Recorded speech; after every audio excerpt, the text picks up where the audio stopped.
there! Welcome back to Anna Reads.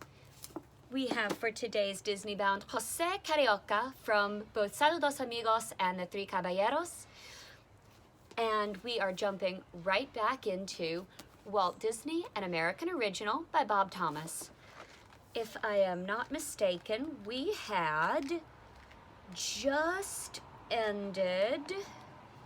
Yep, we had just ended Unit 1, so now we start with Unit 2, Chapter 6. By 1923, when Walt Disney arrived with his half-filled suitcase, Hollywood had become a company town. It had been scarcely a decade since movie makers started arriving in California, and now films were approaching the status of an industry. Mammoth studios had risen from the lemon groves of Hollywood.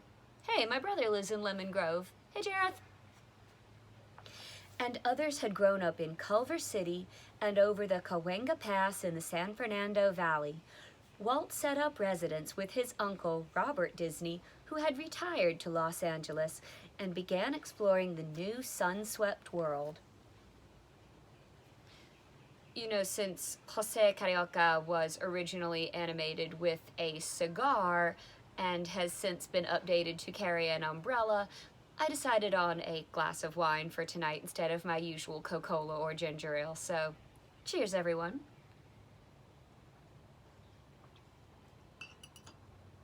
And I have no idea where Luther is. Near his uncle's house in Edendale, where Mack Sennett filmed his Keystone comedies. Not far away were the crumbling remains of Babylon, the gigantic set D.W. Griffith built for Intolerance. Walt rode the big red trolley of the Pacific Electric to Culver City and gazed in awe at the mammoth Circus Maximus of Ben-Hur. He walked along La Brea Avenue in Hollywood, past the English bungalows of the Chaplin studio, hoping that he might glimpse the comedian he had idolized. Walt wanted to be on the inside of the studios, directing movies. He ordered business cards proclaiming himself as Kansas City representative of Universal and Selznick newsreels. He presented the card to the receptionist at Universal and announced that he wanted a pass to the studio. He was so self-assured that he was allowed to enter, and for hours Walt roamed the glassed-in stages and outdoor sets, watching filmmakers at work. Returning to the employment office the following day, he cited his experience in Kansas City and asked for work as a director. He was turned away. He drew the same reaction when he applied for work at other studios. No one was impressed by the raw kid from Kansas City. Walt said he was willing to accept any kind of work just to be inside a studio. No openings, he was told. Walt ran out of money and had to borrow from Roy to pay Uncle Robert $5 a week for room and board. Walt visited his brother at the Veterans Hospital in West Los Angeles and told him of his frustration. Roy suggested that Walt should return to the cartoon business. "No, I'm too late," Walt said. "I should have started 6 years ago. I don't see how I can top those New York boys now." Yet the animated cartoon had made little progress in the 10 years since it had become a movie attraction. Early attempts at cartoons had been made by J. Stuart Blackton's Humorous Phases of Funny Faces in 1906 and Winsor McKay's Little Nemo in 1911. McKay, a newspaper cartoonist, also toured in vaudeville with his Gertie the Trained Dinosaur, which responded on the screen to his commands. Not until John R. Bray's The Artist's Dream in 1913 were the commercial possibilities of the cartoon realized. In the following year, Bray introduced the first popular series, Colonel He's a Liar. Production of cartoon movies became practical with the 1914 innovation by Earl Hurd of using celluloid for action drawings and laying it over backgrounds. Thereafter, series proliferated. Heard's Bobby Bumps, Max Fleischer's Coco the Clown and Out of the Inkwell, Pat Sullivan's Felix the Cat, Paul Terry's Farmer Alfalfa, Bud Fisher's Mutt and Jeff, and others based on newspaper comic strips such as The Katzenjammer Kids, Crazy Cat, Bringing Up Father, and Happy Hooligan. The cartoons were rarely more than comic strips that moved. Characters were two-dimensional and they hurtled from one gag to another with no concern for plot. It was rare for Walt Disney to be wanting in confidence, but he didn't believe he could compete with the professionalism of the New York cartoon studios. Besides, there were no cartoonists to help him in Hollywood. The animation business was entirely centered in New York.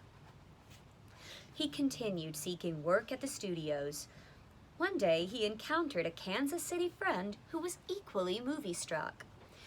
"I got a job in a picture called The Light That Failed," the friend announced.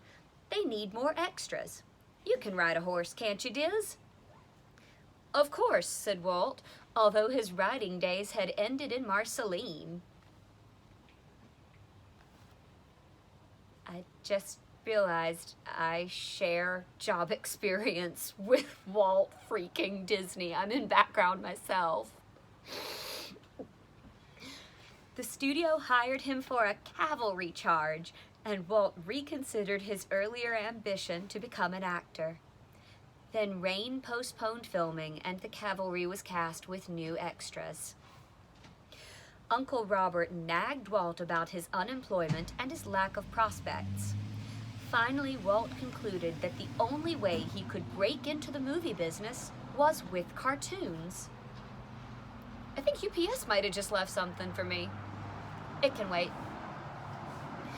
He would have to start as he had before, by selling joke reels to movie theaters.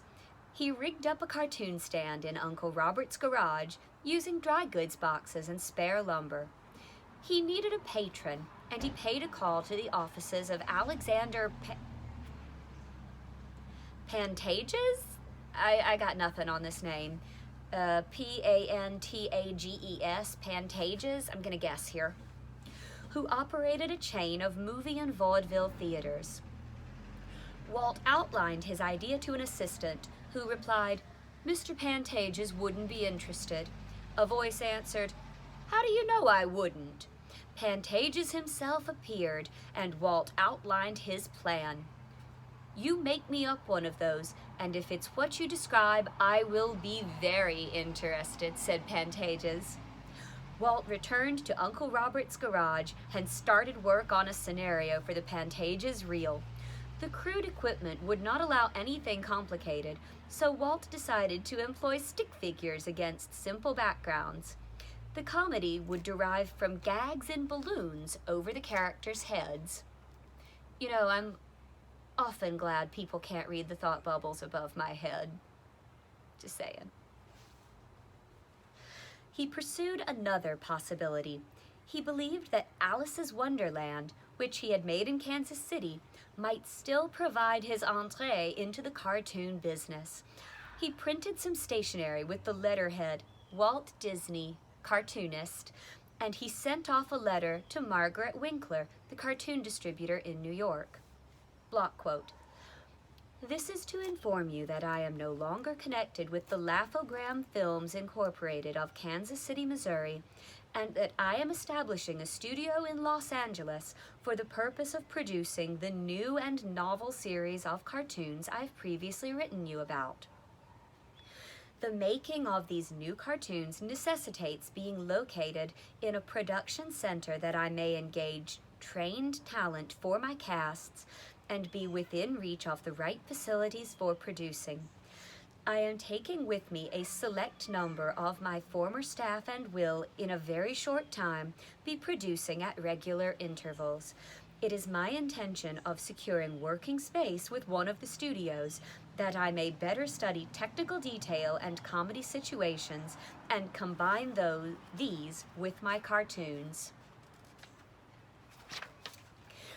Walt's Kansas City creditors agreed to release Alice's Wonderland for Miss Winkler to review. On October 15th, a telegram arrived for Walt Disney from M.J. Winkler. Block quote.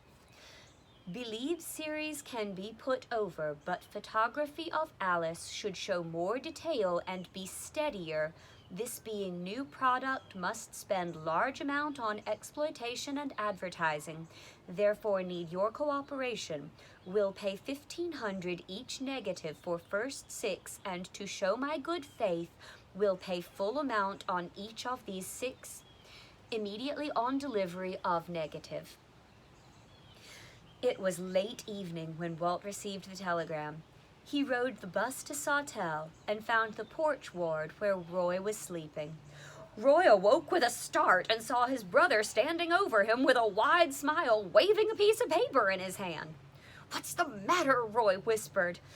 "We're in! It's a deal!" Walt exclaimed.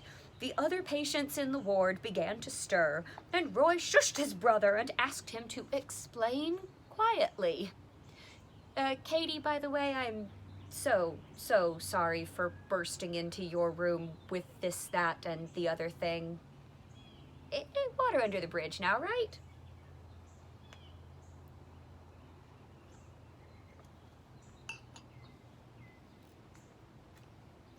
Walt told him the contents of the telegram. This, finally, was his chance to get started in the animation business in a big way. But he needed help. Roy's help.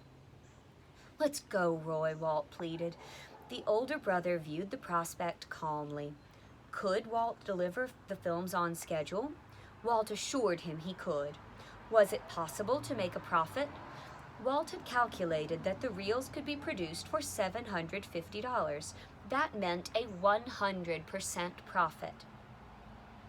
"Okay, Walt, let's go," said Roy.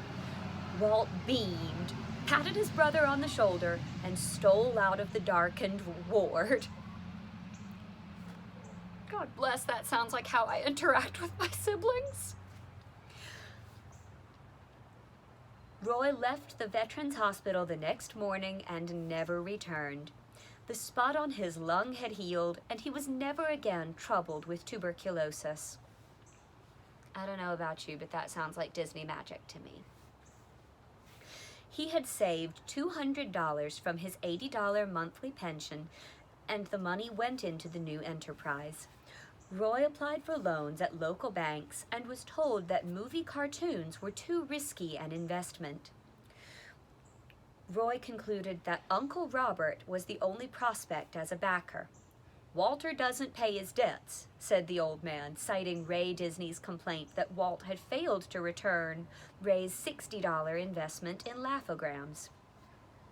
Roy was persuasive, and Uncle Robert finally agreed to lend $500 for his nephew's new enterprise. On October 16, 1923, Walt and Roy Disney signed a contract with M.J. Winkler for distribution of 6 Alice comedies for a price of $1,500 apiece, and 6 more at $1,800 apiece, with an option for 2 more series. Walt told the distributor, "The first of this series, the title of which has been changed from Alice's Sea Story to Alice's Day at Sea, is now in production, and in all probability I will have this subject to you by December 15th. But on account of the many details attached to the starting of a series of this nature, it may require a week longer." Among the many details was Alice herself. Miss Winkler had specified in her original telegram that Alice had to be played by the same little girl in the unfinished reel. Virginia's father agreed to leave his job in Kansas City and move his family to California. Walt promised to pay his star $100 a month. Walt inquired about office rentals at a real estate office, declaring he could pay $10 a month. The only place at that price was a room at the back of the real estate office. "I'll take it," Walt said. He bought a second-hand camera for $200 and taught Roy how to operate it. Two girls, I wish we knew their names. Who were they? Were hired at $15 a week to ink and paint the celluloids, and Walt himself did all the animation. The first reel was finished on schedule, and on the day after Christmas came the joyous telegram from M.J. Winkler. Day at Sea received today, satisfactory mailing today, draft on Los Angeles Bank with detailed letter. The arrival of the first check cheered the Disney brothers, and Walt launched production on the second reel, Alice Hunting in Africa.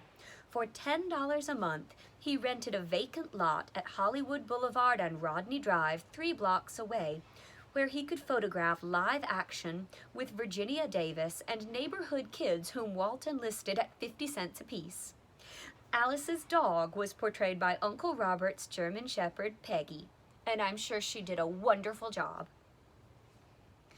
In February of 1924, Walt hired his first animator, Rollin Hamilton, and moved into a small store at 4649 Kingswell at a rental of $35 plus $7 for a garage, which Walt converted into an office. The store window bore the letters Disney Bros Studio. Walt shipped Alice Hunting in Africa to Miss Winkler with the notation, I sincerely believe I have made a great deal of improvement on this subject in the line of humorous situations, and I assure you that I will make it a point to inject as many funny gags and comical situations into future productions as possible. The distributor replied that the timing of the films was greatly improved, but the comedy was still lacking. Her customers had found the Alice cartoons nice and clean, but felt they needed more laughs. With the delivery of Alice's Spooky Adventure in February, Walt wrote, I am trying to comply with your instructions by injecting as much humor as possible, and believe I have done better on this production. I have had professional critics at all previews and have been informed that we are making big improvements on each one. However, they seem to be well pleased with all of them at that. It is my desire to be a little different from the usual run of slapstick and hold them more to a dignified line of comedy. I like that. Given that I was raised on the Three Stooges, the Marx Brothers, and Mel Brooks, I think I can appreciate some dignified comedy. Margaret Winkler was pleased with Alice's Spooky Adventure and used it to sell the series to distributors in southern New Jersey, eastern Pennsylvania, Delaware, Maryland, and the District of Columbia. I am very optimistic about the future and believe we have something here of which we will all be proud, the distributor wrote. The first Alice comedy reached the theaters in March 1924. Walt spent more money on each new comedy, and the margin of profit narrowed and sometimes disappeared. The tiny studio needed more financing, and Walt urged Roy to ask his Kansas City sweetheart, Edna Francis, for a loan. Absolutely not, Roy replied. Walt himself wrote to Edna, asking her not to tell Roy about the plea for cash. Edna had saved some money from her salary at an insurance company, and she sent Walt a check for $25. Roy was incensed when he found out. Walt importuned Carl Stalling, the organist at the Isis Theater in Kansas City, who had once ordered a song reel from Laugh-O-Gram. Stalling contributed $275 to the Disney Brothers studio. Walt completed the first series of 6 Alice comedies in late May 1924. He had done most of the animation, and it was hard, exacting work. He felt the company would progress faster if he could devote more time to the scenarios. Although he was facile with gags, he realized he didn't have the draftsmanship to be a top-notch animator. He decided to send for Ub Iwerks. I'm being yelled at by a bird of some kind. Ub was understandably reluctant to leave Kansas City. The last time he had joined forces with Walt Disney, he had ended with $1,000 in unpaid salary. He later received $450 in the bankruptcy settlement. Ub was earning $50 a week at Film Ad, and it seemed foolhardy to leave his position with an established firm for the nebulous future of Disney Brothers Studio in Hollywood. But Walt was a young man with rare powers of persuasion, and Ub wrote his one-time partner that he would come to California.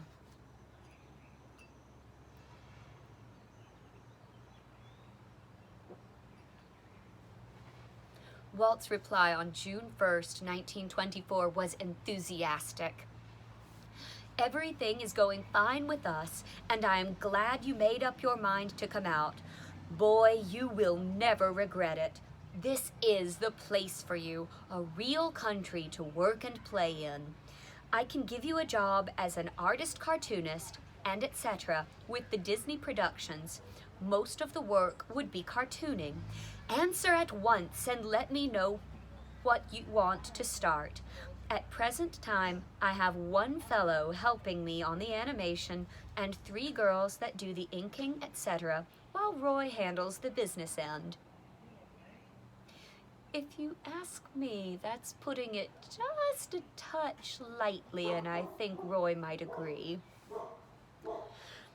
Walt and Ub agreed on a salary of $40 a week, and Ub came to California in late June, driving the car of Virginia Davis's father. Now Walt could devote full time to gags and stories. His career as an animator was over. With Ub on the payroll, there was little money left over for the 2 partners.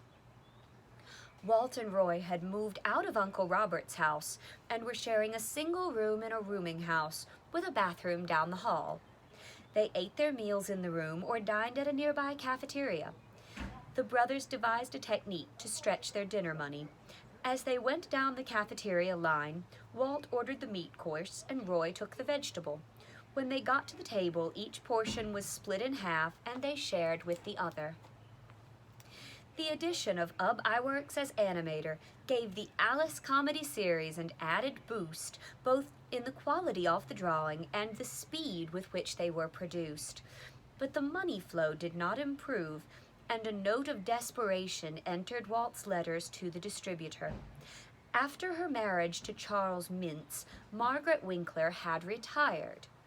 Mintz took over the company, and the relationship between producer and distributor was not as cordial as before.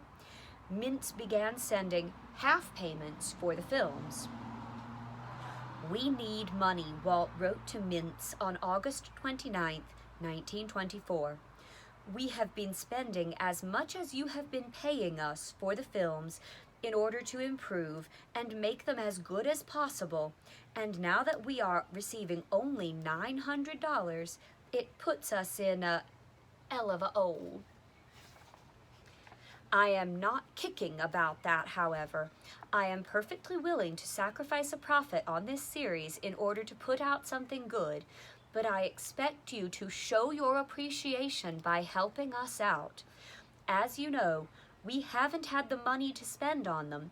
We will have to skimp, and at this time it would not be best to do that. So please, for our sake as well as your own, give this more consideration, and instead of sending us $900, make it the full amount, accepting a fair discount, which will enable us to pull through this period."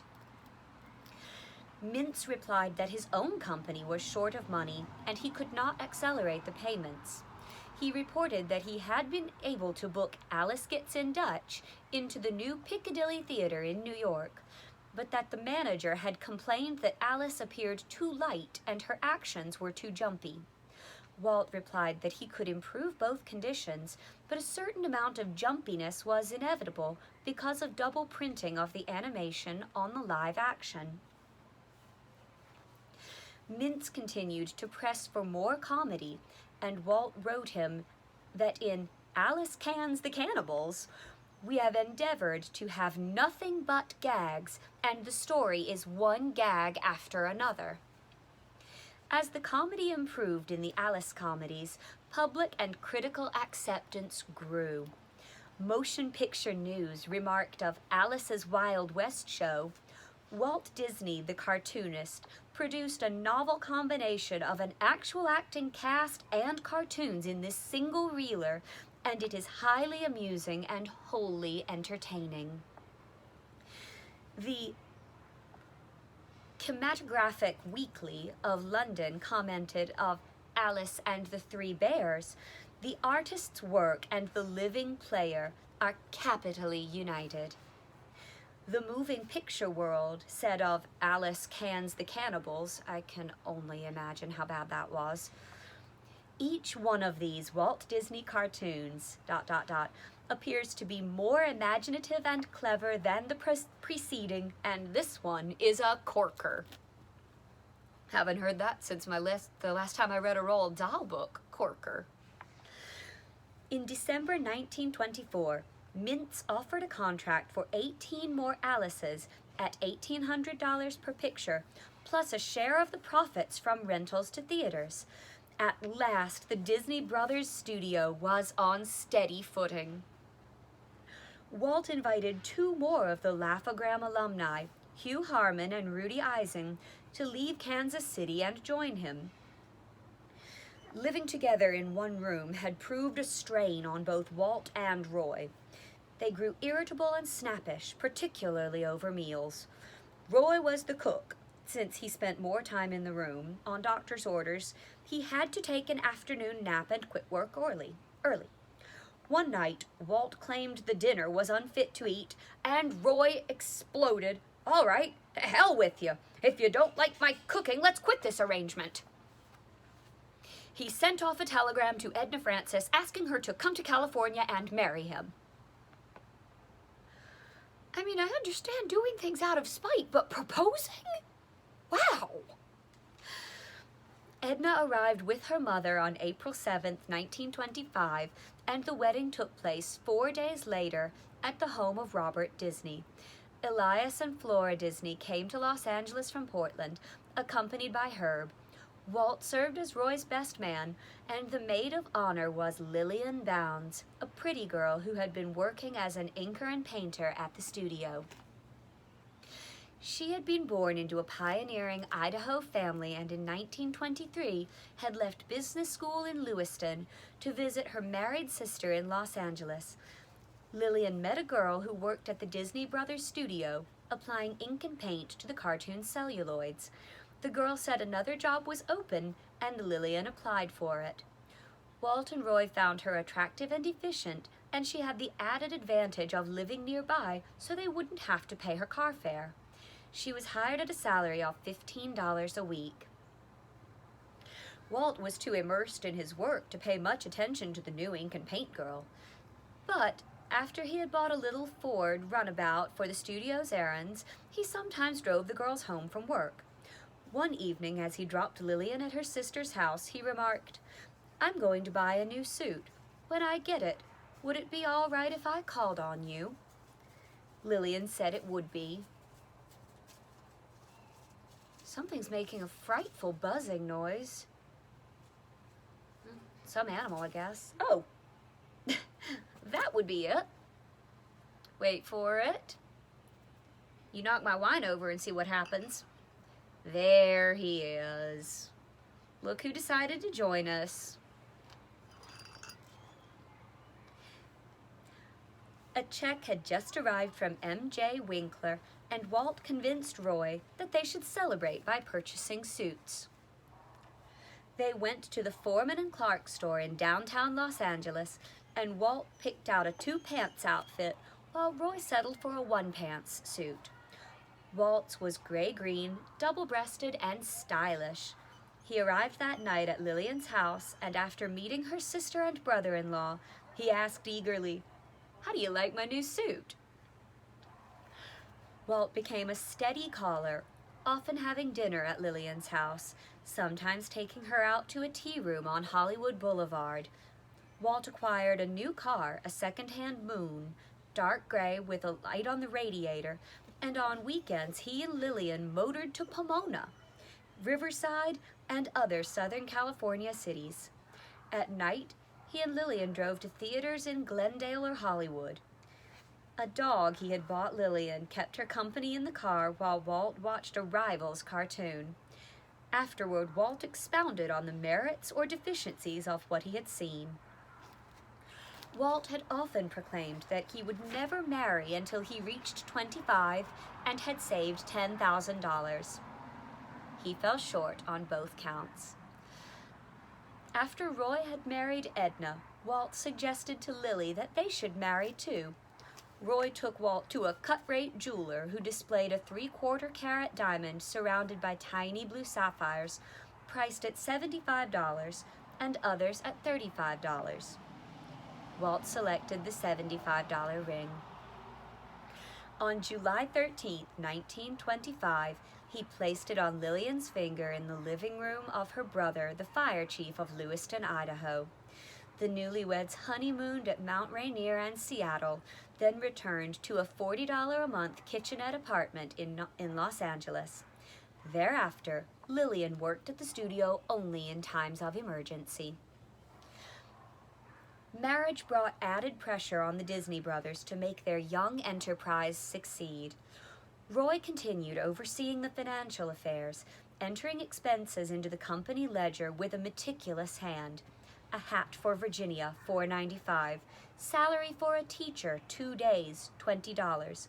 Tips for the projectionist and organist at a preview, $2. Salary for Roy Disney, $50. On July 6, 1925, the Disneys made a $400 down payment on a lot at 2719 Hyperion Avenue, where they planned to build a larger studio. Robert Disney had been repaid his original $500, but his nephews had to submerge their pride and ask their uncle for an additional $100 when cash ran low. Roy contributed his $80 a month pension.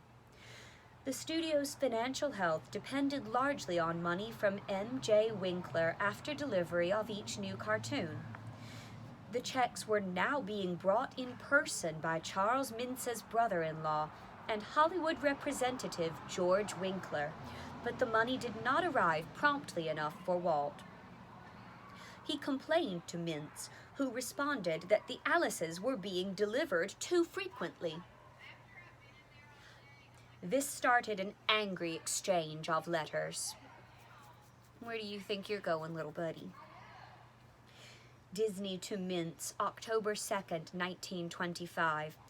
First, let me say that it is my intention to live up to the contract, and I expect you to do the same.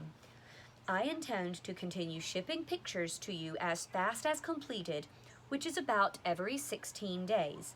I will expect you to take them as delivered and remit immediately. Your failure to do so will constitute a breach of contract and force me to seek other distributors. Mintz to Disney, October 6, 1925. Haven't you a single spark of appreciativeness in your whole soul, or are we going to face the same situation which we faced after having put a certain other short subject on the market, only to have it proved a boomerang to us? Now let me tell you something else. The first 7 pictures were an absolute total loss to us, and you can further take my word for it when I tell you that we have not made $1 single on any picture that we have gotten from you. You should wholeheartedly be ashamed of yourself. I'll just have a drink, shall I? Place in hell for that guy. Disney to Mintz, October 15th, 1925. Our contract calls for final delivery by January 5th, 1926, with your option calling for 26 pictures the following year. I have built up my organization to where I can complete my deliveries of every 2 weeks the following year, should you choose to exercise your option. With my present payroll, on a 3 weeks schedule, I would absolutely be losing money, and to cut down my force is out of the question. You well know yourself how hard it is to get men trained in this line of work. My artists are all experienced, capable men, difficult to replace at any salary. How can I afford the loss which a delayed schedule would mean? Mintz to Disney, November 17th, 1925. In the first place, I think you will agree with me when I tell you that we lost a lot of money on the first series of Alice comedies. I think you will also believe me when I tell you that so far on the second series we are a great distance from breaking even. I think you will also agree with me when I tell you that to continue in that way would not be plausible. If you have been reading the trade papers, and if you have been mingling with film people, you have undoubtedly seen the handwriting on the wall. It is actually a fact that the independent market has gone to smash. The 23-year-old filmmaker Walt Disney was receiving his education in the movie business. Creators of movie entertainment, unless they controlled their own releasing companies, were at the mercy of the distributor. It wasn't enough to be an original and creative artist, Disney learned. Survival in the film business required a jungle toughness. Despite Mintz's pleas of poverty and...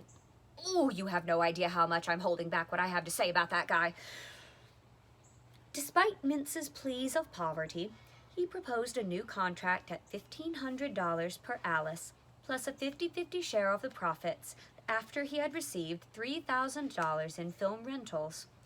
Mintz wrote to Walt, "This may seem a little hard to you, but before making any definite decision, I would advise you to digest this letter thoroughly, talk it over with Roy and your uncle, or with whomever you wish, and don't make any hasty decisions."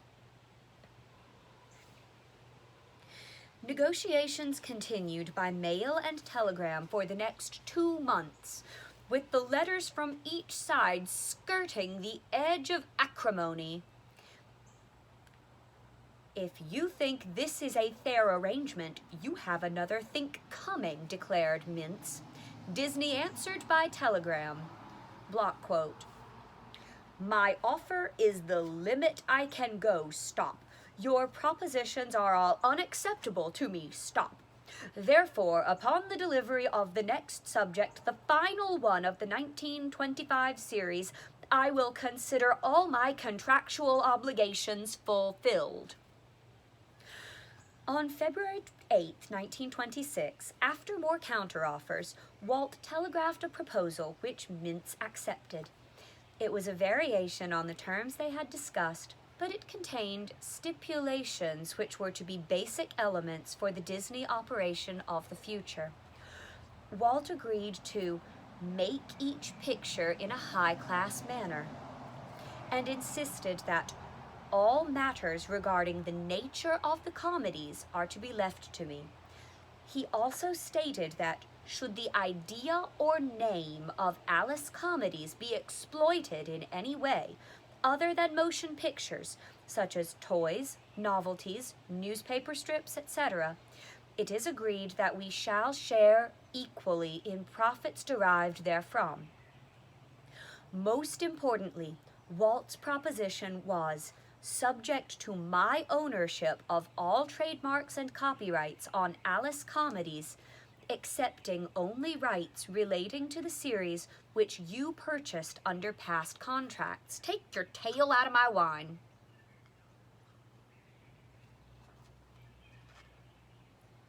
No, you can't have this. The new contract coincided with the move into the new studio on Hyperion Avenue in the Silver Lake District. Take your tail out of my wine. A few miles from downtown Los Angeles, it was a one-story white stucco building on a 60 by 40-foot lot with a partition between the offices of Walt and Roy, and the rest open space occupied by animators and inkers and painters. Roy reasoned that a single name could have more box office appeal and identification, so the Disney Brothers Studio became the Walt Disney Studio. Something else was added. Walt was worried that his youthful appearance was a drawback in his dealings with the movie world. When he and his fellow animators grew mustaches on a bet, He was pleased with his new look of maturity. The mustache remained. And that is the end of Unit 2, Chapter 6 of Walt Disney, an American Original by Bob Thomas, and this has been Anna Reads. You know, like I always say, if there's something that you're interested in hearing me read, I'm glad to entertain suggestions. You can contact me on Instagram at serenity_sweet13, on Twitter at serenitysweet13, no underscore, on Facebook if you found my channel through my Facebook page, or you can direct message or comment right here on YouTube. It is still a very difficult time for most of the world right now, and I am here with a message of love and hope and Disney magic. And the pouting cat over there, he's not going to try to get in the picture while I'm trying to drink wine because he's mad at me for telling him to take his tail out of it. But, you know, like I keep telling y'all, take care of each other, be kind to each other, be kind to yourselves, do what you need to do to hold up. Here's to you. And of course, now it's time to say goodbye to all our company. M-I-C, see you real soon. K-E-Y. Why? Because we like you. M-O-U-S-E.